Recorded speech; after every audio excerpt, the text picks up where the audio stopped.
Hi friends, welcome to TNPSC Mitra channel. இன்றைக்கி நம்ம சேனலில் 7th ஸ்டாண்டர்டில் இருக்கிற தமிழில் இருக்கிற முக்கியமான பாயிண்ட்ஸ் எல்லாம் பார்க்கலாம்.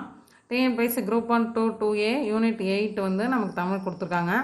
இப்போ அந்த யூனிட் 8ல் இருக்கக்கூடிய டாபிக்ஸ்க்கு தொடர்பாக இருக்கக்கூடிய பாடப்பகுதி என்னென்ன 7th இருக்கோ, செய்யுளாக இருந்தாலும் சரி, உரைநடையாக இருந்தாலும் சரி, அதெல்லாம் பார்க்கலாம். சரி பாருங்கள். ஃபஸ்ட் யூனிட் அமுத தமிழ். ஃபஸ்ட்டு கவிதை பிழை கொடுத்துருக்காங்க. எங்கள் தமிழ் பாடலை ஒரு டைம் படித்து பார்த்துருங்க. இந்த பாடலை எழுதியிருக்கிறவர் நாமக்கல் கவிஞர் வே. ராமலிங்கனார். அவரை பற்றின குறிப்பு பார்ப்போம். இங்கே சொல்லும் பொருளும் கொடுத்துருக்காங்க. விரதம்னா நோன்பன் பொருள். நூல்வெளி பாருங்கள். இப்பாடலின் ஆசிரியர் வந்து நாமக்கல் கவிஞர் என்று அழைப்பார். இவர் தமிழறிஞர், கவிஞர், விடுதலை போராட்ட வீரர் என பன்முக தன்மை கொண்டவர். காந்தியடிகளின் கொள்கைகளால் ஈர்க்கப்பட்டு காந்தியத்தை பின்பற்றியதால் இவர் காந்திய கவிஞர் என்றும் அழைக்கப்படுகிறார். இவர் காந்திய கவிஞர் என்று அழைக்கப்படக்கூடியவர் யாருன்னு கேட்டிங்கன்னா நாமக்கல் கவிஞர் வே. ராமலிங்கனார். காந்திய கவிஞர் என்று அழைக்கப்படக்கூடியவர் வே. ராமலிங்கனார். தமிழகத்தின் முதல் அரசவை கவிஞராக விளங்கியவர். இப்போ தமிழகத்தோட முதல் அரசவை கவிஞர் யாருன்னு கேட்டாலும் நாமக்கல் கவிஞர் வே. ராமலிங்கனார். மலைக்கல்லன், நாமக்கல் கவிஞர் பாடல்கள், என் கதை, சங்கொலி உள்ளிட்ட பல்வேறு நூல்களை எழுதியுள்ளார். இப்போ மலைக்கல்லன் என்ற நூலின் ஆசிரியர் யாருன்னு கேட்டால் ராமலிங்கனார். மலைக்கல்லன், நாமக்கல் கவிஞர் பாடல்கள், என் கதை, சங்கொலி உள்ளிட்ட பல்வேறு நூல்களை எழுதியுள்ளார். நாமக்கல் கவிஞர் பாடல்கள் என்னும் நூலிலிருந்து இப்போ இந்த பாடப்பகுதியில் இருக்கிற இந்த பாடலை எடுத்திருக்காங்க. நாமக்கல் கவிஞர், இவரை வந்து தமிழறிஞர், கவிஞர், விடுதலை போராட்ட வீரர், பன்முகத்தன்மை கொண்டவர். காந்தியடிகளோட கொள்கையை பின்பற்றுறதுனால இவரை காந்தி கவிஞர்னு சொல்கிறோம். தமிழகத்தோட முதல் அரசவை கவிஞரும் இவர் தான். மலைக்கல்லன், நாமக்கல் கவிஞர் பாடல்கள், என் கதை, சங்கொலி நூல்களை எழுதியிருக்காரு. அடுத்து பாருங்கள். அடுத்த செய்யுள் ஒன்றல்ல ரெண்டல்ல. இந்த பாடலை யார் எழுதியிருக்கா பார்ப்போம். உடுமலை நாராயண கவி. இதில் இருக்கிற சொல் பொருள் பாருங்கள். முகில் மேகம், உபகாரி வள்ளல், ஒப்புமை இணை, அற்புதம்னா விந்தை. அடுத்தது இந்த பாடலில் நமக்கு தேவையான பாயிண்ட்ஸ் என்ன இருக்குன்னா, சங்க இலக்கியங்களை பற்றி கொடுத்துருக்காங்க. பகைவரை வென்றதை பாடுவது பரணி இலக்கியம். அதோடு இசைப்பாடலான பரிபாடலும், கலம்பக நூல்களும், எட்டுத்தொகையும், வான்புகழ் கொண்ட திருக்குறளும், அகம்புறம் ஆகியவற்றை மெய்ப்பொருள்களாக கொண்டு பாடப்பட்ட சங்க இலக்கியங்களும் தமிழின் இலக்கிய வளங்கள் 1 2 பலவாகும். தமிழோட இலக்கிய வளங்களை பற்றி சொல்லியிருக்காங்க. முல்லைக்கு தேர் தந்து மழை மேகத்தை விட புகழ் பெற்றான் வள்ளல் வேள்பாரி. புலவரின் சொல்லுக்காக தன் தலையை தர துணிந்தான் குமணவள்ளல். வேள்பாரியை பற்றியும் குமணவள்ளலை பற்றியும் பாயிண்ட் கொடுத்துருக்காங்க. இந்த உடுமலை நாராயண கவி யார்னா பகுத்தறிவு கவிராயர் என்று புகழப்படுபவர் உடுமலை நாராயண கவி. இவர் தமிழ் திரைப்பட பாடலாசிரியராகவும் நாடக எழுத்தாளராகவும் புகழ்பெற்றவர். தமது பாடல்கள் மூலம் பகுத்தறிவு கருத்துக்களை பரப்பியவர். நாட்டுப்புற இசையின் எளிமையை கையாண்டு கவிதைகள் எழுதியவர். இவரது பாடல் ஒன்று இங்கு தரப்பட்டுள்ளது. இப்போ பகுத்தறிவு கவிராயர் என்று புகழப்படுபவர் யாருன்னு கேட்டால் உடுமலை நாராயண கவி. நெக்ஸ்ட்டு செகண்ட் யூனிட் பாருங்கள். அணிநிழல் காடு. ஃபஸ்ட்டு கவிதை பிழை காடு கொடுத்துருக்காங்க. இந்த பாடலை எழுதிக்கிறது சுரதா. சொல் பொருள் பாருங்கள். கொம்புனா கிளை, விடுதினா தங்கும் இடம், அதிமதுரம்னா மிகுந்த சுவை. நூல்வெளி பார்க்கலாம். சுரதாவை பற்றி. சுரதாவின் இயற்பெயர் ராஜகோபாலன்.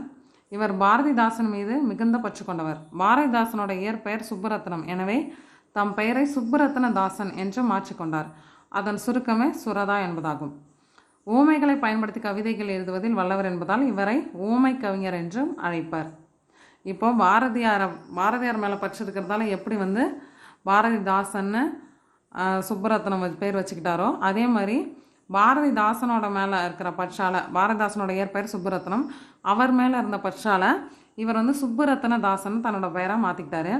அந்த சுப்புரத்ன தாசனுடைய பெயர் சுருக்கம் தான் சுரதா.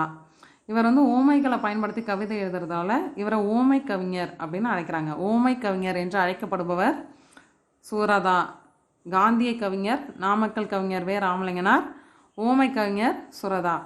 அமுதும் தேனும், தேன்மழை, துறைமுகம் உள்ளிட்ட பல நூல்களை இவர் இயற்றியுள்ளார். அமுதும் தேனும், தேன்மழை, துறைமுகம் இந்த நூல்கள்லாம் இயற்றியிருக்காரு. இப்பாடல் சுரதா கவிதைகள் என்னும் நூலில் இயற்கை எழில் என்னும் பகுதியிலிருந்து எடுத்து தரப்பட்டுள்ளது. இப்பாடல் கிளிக்கண்ணி எனும் பாவகையை சார்ந்தது. கிளியின் மொழி போன்ற இனிய சொற்களை பேசும் பெண்ணை நோக்கி கூறுவதாக இனிய சந்தத்தில் பாடப்படும் இப்பாடல் வகை கிளிக்கண்ணி எனப்படும். இந்த பாடலை பார்த்துக்கோங்க. இது என்ன வகை சேர்ந்ததுன்னா கிளிக்கண்ணின்ற பாவகையை சேர்ந்தது. சுரதா நூல்கள் அமுதும் தேனும், தேன்மழை, துறைமுகம். காட்டை குறிக்கும் வேறு பெயர்கள்லாம் இங்கே கொடுத்துருக்காங்க, பார்த்துக்கோங்க. கால், கான், கானகம், அடவி, அரண், ஆரணி, புறவு, பொற்றை, பொழில், தில்லம், அழுவம், இயவு, பழவம், முளரி, வல்லை, விடர், வியல், வனம், முதை, மிளை, இரும்பு, சுரம், பொச்சை, பொதி, முளி, அரில், அரல், பதுக்கை, கணையம். இது எல்லாமே காடுகளை குறிக்கிற வேறு பெயர்கள். அடுத்து பாரதியாரோட ஒரு பாடல் கொடுத்துருக்காங்க. நெஞ்சில் உரமுமின்றி நேர்மை திறமுமின்றி வஞ்சனை சொல்வாரடி கிளியே வாய்ச்சொல்லில் வீரரடி. எது கொடுத்துருக்காங்கன்னா இதுவும் அந்த கிளிக்கண்ணி பாவகையை சேர்ந்த பாடல். அடுத்த செயல் பாருங்கள். அப்படியே நிற்கட்டும் அந்த மரம். இந்த பாடலை எழுதியிருக்கிறது ராஜமார்த்தாண்டன். இவரை பற்றி பார்க்கலாம். ராஜமார்த்தாண்டன் கவிஞர், இதழாளர், கவிதை திறனாய்வாளர் என பன்முக திறன்கள் பெற்றவர்.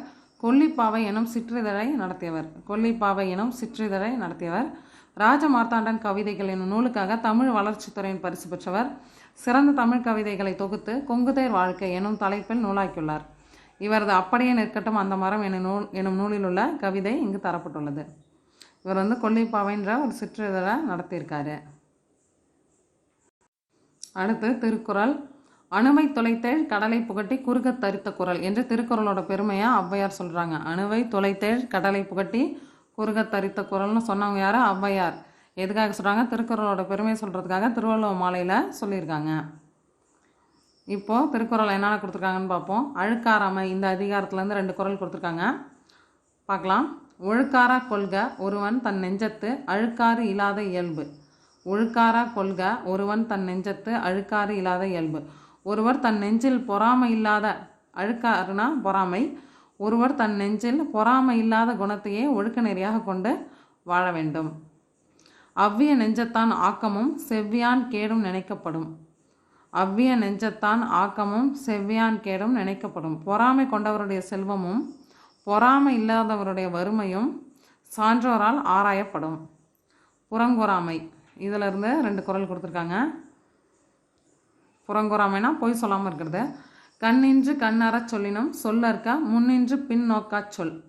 கண்ணின்று கண்ணறச் சொல்லினும் சொல்லற்க முன்னின்று பின்னோக்காச் சொல். ஒருவருக்கு நேர் நின்று கடுமையான சொற்களை சொன்னாலும் சொல்லலாம், ஆனால் அவர் இல்லாத போது பின்னாடி புறங்கூறுதல் கூடாது அப்படின்னு சொல்கிறாரு திருவள்ளுவர். ஏதிலார் குற்றம் போல் தம் குற்றம் காண்கிற்பின் தீதுண்டோ மண்ணும் உயிர்க்கு. பிறருடைய குற்றத்தை காண்பது போல் தன்னுடைய குற்றத்தையும் காண்பவருடைய வாழ்வில் துன்பம் இல்லை. அடுத்தவங்களோட குற்றத்தை கண்டுபிடிக்கிற மாதிரி தன்னுடைய குற்றத்தை தெரிஞ்சுக்கிட்டால் வாழ்வில் துன்பமே கிடையாதுன்னு வள்ளுவர் சொல்கிறாரு.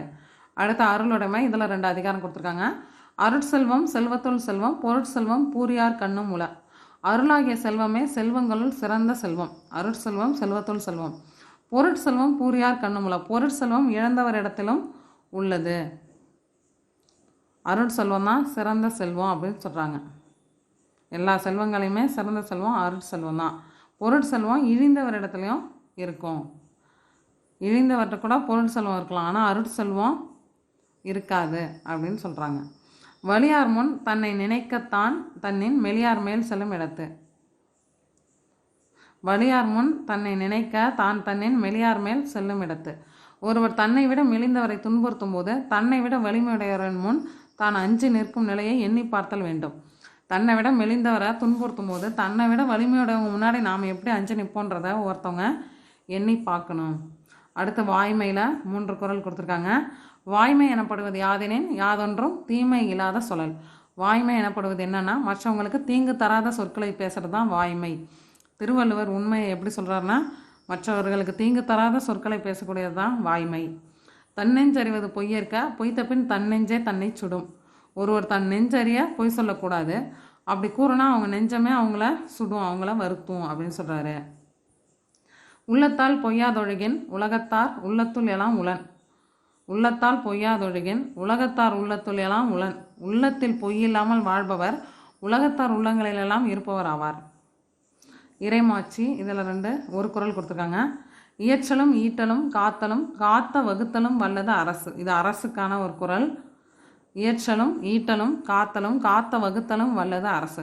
பொருள் வரும் வழிகளை அறிதலும் அவ்வழிகளில் பொருள்களை சேர்த்தலும் சேர்த்த பொருளை பாதுகாத்தலும் காத்த பொருளை பயனுள்ள வகையில் திட்டமிட்டு செலவிடுதலும் சிறந்த அரசின் செயலாகும். இது சிறந்த அரசுக்காக இருக்கிற ஒரு குறள். இயற்றலும் ஈட்டலும் காத்தலும் காத்த வகுத்தலும் வல்லது அரசு. அடுத்து நூல்வழி பாருங்கள். திருவள்ளுவர் பற்றி கொடுத்துருக்காங்க. திருக்குறளை தந்த திருவள்ளுவர் 2000 ஆண்டுகளுக்கு முற்பட்டவர் என்று கூறுவர். இவர் முதற்பாவலர், பொய்யில் புலவர், சென்னா போதார் போன்ற சிறப்பு பெயர்களால் குறிப்பிடப்படுகிறார். தமிழ் நூல்களில் திரு எனும் அடைமொழியோடு வருகின்ற முதல் நூல் திருக்குறள். திருக்குறள் அறத்துப்பால், பொருட்பால், இன்பத்துப்பால்னு 3 பகுப்பு கொண்டது. அறத்துப்பாலில் 38 அதிகாரம் இருக்குது, பொருட்பாலில் 70 அதிகாரம் இருக்குது, இன்பத்துப்பாலில் 25 அதிகாரம் இருக்குது. ஆக மொத்தம் 133 அதிகாரங்கள் உள்ளன. அதிகாரத்துக்கு 10 குறள்கள் வீதம் 1330 குறட்பாக்கள் உள்ளன. திருக்குறளுக்கு இருக்கக்கூடிய வேறு பெயர்கள் முப்பால், தெய்வநூல், பொய்யாமொழி போன்ற பிற பெயர்களும் இருக்குது. அடுத்து இயல் 3 பார்க்கலாம். ஃபஸ்ட்டு செயல் கொடுத்துருக்காங்க. கவிதைப்படை புலி தங்கிய குகை. இந்த பாடலை எழுதியிருக்கிறவங்க காவற்பெண்டு. காவற்பெண்டுனா யாருன்னு பாருங்கள். காவற்பெண்டு சங்ககால பெண்பார் புலவர்களில் ஒருவர். சோழ மன்னன் போரவை கோப்பர் நற்கிளையோட செவிலித்தாய விளங்கியவர். கல்வியில் தேர்ச்சியும் கவிப்பாடம் ஆற்றலும் மிக்கவர். சங்ககால மக்களின் வீரத்தை கருப்பொருளாக கொண்டு இப்பாடலை பாடியுள்ளார். இவர் பாடிய ஒரே ஒரு பாடல் புறநானூற்றில் இடம்பெற்றுள்ளது. புறநானூறு 8 தொகை நூல்கள் ஒன்று. இந்த நூல் பண்டைய கால தமிழ் மக்களோட வாழ்க்கை முறை, நாகரிகம், பண்பாடு, வீரம் முதலியவற்றை வெளிப்படுத்தும் நூலாக விளங்குகிறது. அந்த நூலில் இருக்கிற 86வது பாடல் இங்கு தரப்பட்டுள்ளது. ஒரு வீரமான தாயாக அவங்க மகன் எங்கே போர்க்களத்துக்கு சென்ற மகனை எங்கன்னு கேட்கும்போது, மகன் இங்கே இல்லை, புலி தங்கிய குகை மாதிரி என் மகன் இருந்த வயிறு மட்டும்தான் இங்கே இருக்குது, அவன் போர்க்களத்தில் இருக்கான்றத வீரமாக சொல்கிறாங்க. அடுத்த செயல் பாருங்கள். கவிதைப்படை பாஞ்சை வளம். பாஞ்சால நாட்டுடைய வளத்தை பற்றி ஒரு பாடல் கொடுத்துருக்காங்க. கட்டபொம்மன் கதை பாடல்கள் பல வடிவங்களில் வழங்கி வருகின்றன. அவை பலரால் பதிக்கப்பட்டுள்ளன. நம் பாடப்பகுதி வானமாமலை தொகுத்து வெளியிட்டுள்ள வீரபாண்டிய கட்டபொம்மன் கதை பாடல். இந்த நூல்லேருந்து இந்த பாடலை எடுத்திருக்காங்க. அடுத்து உரைநடை. தேசியம் காத்த செம்மல் பசும்பொன் முத்துராமலிங்க தேவர். பசும்பொன் முத்துராமலிங்க தேவரை பற்றின முக்கியமான பாயிண்ட்ஸ்லாம் இருக்குது. இதில் எந்த பாயிண்ட்ஸ் கேட்கக்கூடிய மாதிரி இருக்கிற பாயிண்ட்ஸாக பார்க்கலாம். சுத்த தியாகி என்று தந்தை பெரியாரால் பாராட்டப்பட்டவர். பசும்பொன் முத்துராமலிங்க தேவரை தந்தை பெரியார் எவ்வாறு பாராட்டியிருக்காருன்னா சுத்த தியாகின்னு பாராட்டியிருக்காரு. முத்துராமலிங்க தேவர் எங்கே பிறந்தார்னா ராமநாதபுரம் மாவட்டத்தில் பசும்பொன் என்னும் ஊரில் பிறந்தார். விடுதலை போராட்டத்தில் அவருடைய பங்கு. வாய்ப்போட்டு சட்டம் அவருக்கு அரசியல் பேசக்கூடாதுன்னு அவருக்கு தடை விதித்தது. வட இந்தியாவில் வாய்ப்போட்டு சட்டத்தின்படி பேச தடை விதிக்கப்பட்ட தலைவர் பாலகங்காதர திலகர். அவரை போலவே தென்னாட்டில் அச்சட்டத்திற்கு ஆட்பட்ட தலைவர் முத்துராமலிங்க தேவர். இவரது விடுதலை வேட்கை அறிந்த திருவி கல்யாண சுந்தரனார் தேசியம் காத்த செம்மல் என்று பாராட்டியுள்ளார். முத்துராமலிங்க தேவரை தேசியம் காத்த செம்மல்னு பாராட்டினவர் திருவிக்கா. நேதாஜியுடன் தொடர்பு. வங்க சிங்கம் என்று போற்றப்பட்ட நேதாஜி சுபாஷ் சந்திரபோஸோட நெருங்கிய தொடர்பில் இருந்தார். அவர் அரசியல் குருவாக ஏற்றுக்கிட்டார். மதுரைக்கு வர வச்சார். இந்திய தேசிய இராணுவத்தில் நிறைய தமிழர்களை இணைச்சார். விடுதலைக்கு அப்புறம் நேதாஜி என்னும் பெயரில் வார இதழ் ஒன்றையும் நடத்தினார். தெரிந்து கொள்வோம் பாருங்கள். பசும்பொன்னில் உள்ள முத்துராமலிங்க தேவர் நினைவிடத்தில் அவர் தோன்றி மறைந்த அக்டோபர் 30ஆம் நாள் ஆண்டுதோறும் தமிழக அரசின் சார்பில் அரசு விழா எடுக்கப்படுகிறது. தமிழக சட்டமன்றத்தில் அவர் திருவுருவப்படம் திறந்து வைக்கப்பட்டுள்ளது. சென்னையில் அரசு சார்பாக சிலை அமைக்கப்பட்டுள்ளது. இந்திய நாடாளுமன்ற வளாகத்திலும் சிலை வைக்கப்பட்டுள்ளது. இந்திய அரசால் 1995 தபால் தலை வெளியிடப்பட்டது.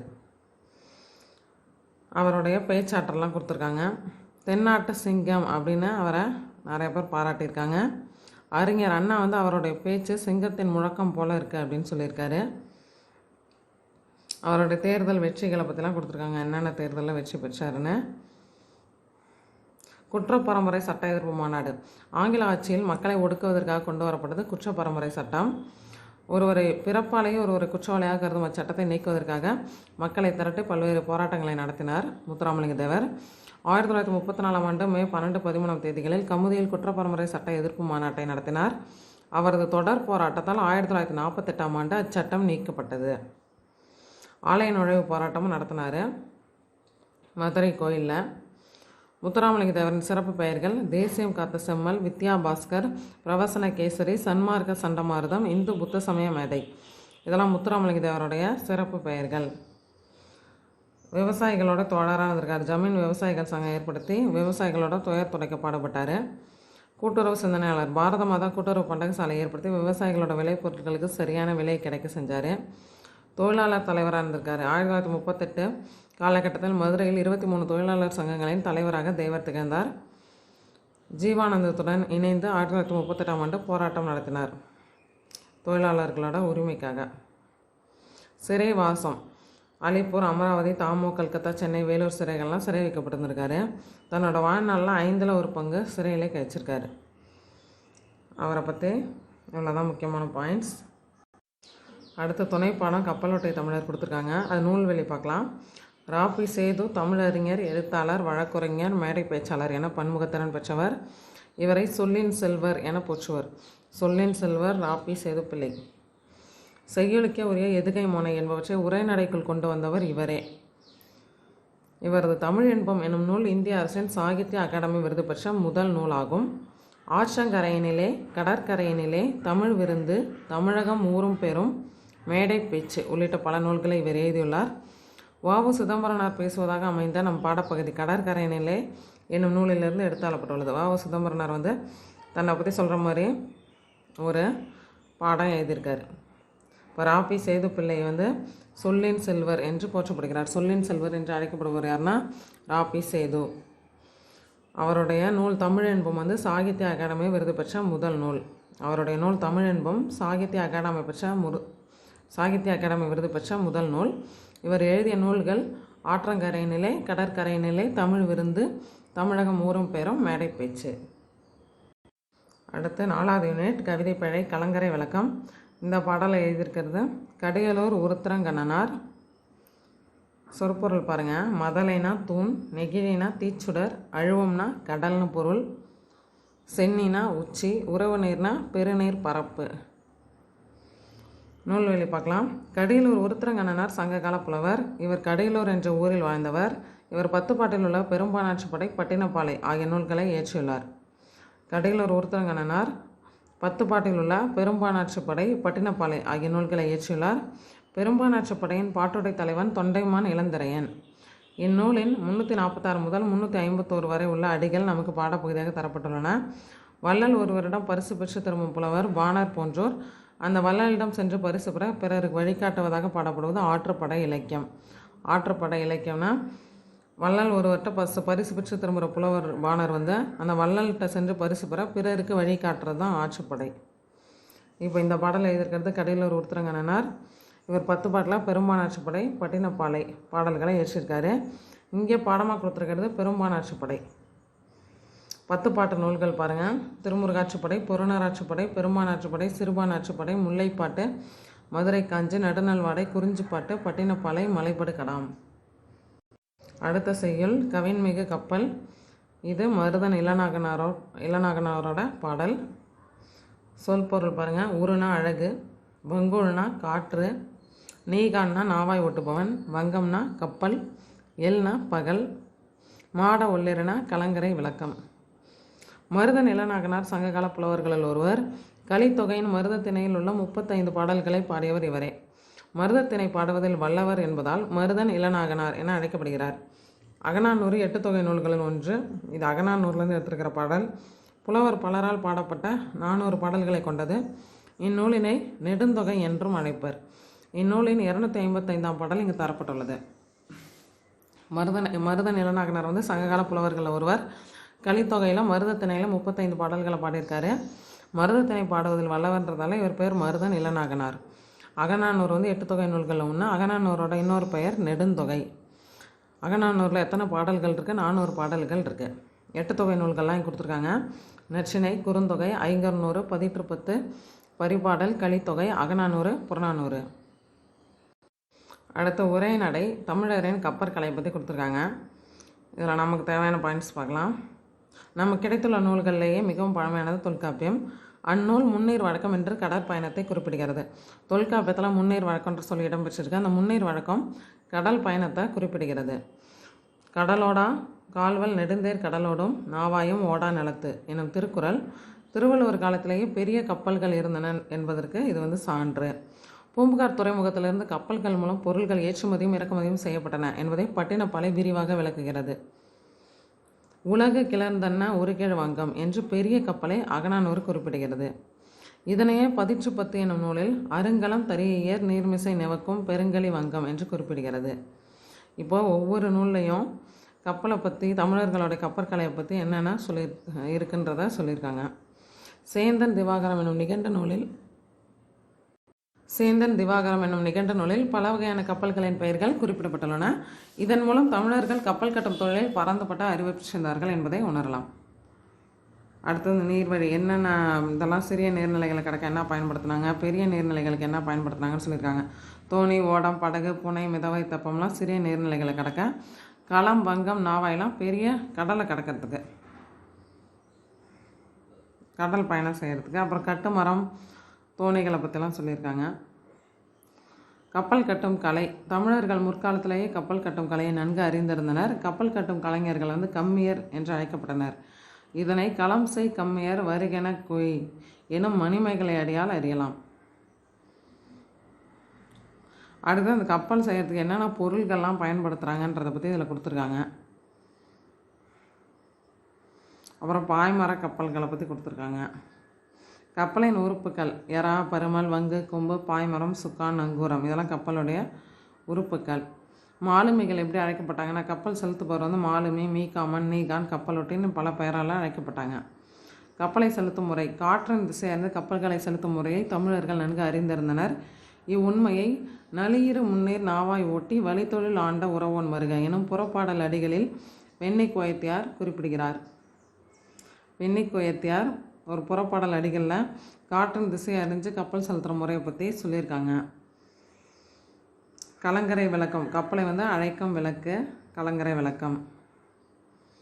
புறநானூறு அதை பற்றி சொல்லியிருக்கு. களம் தந்த பொற்பரிசும் கழித்தோணையால் கரை சேர்க்குதுன்னு கலங்கரை விளக்கத்தை பற்றி புறநானூறு குறிப்பிடுது. 4 யூனிட் பார்த்துருக்கோம். அடுத்த 5வது யூனிட்லேருந்து அடுத்த வீடியோவில் பார்க்கலாம். தேங்க்யூ.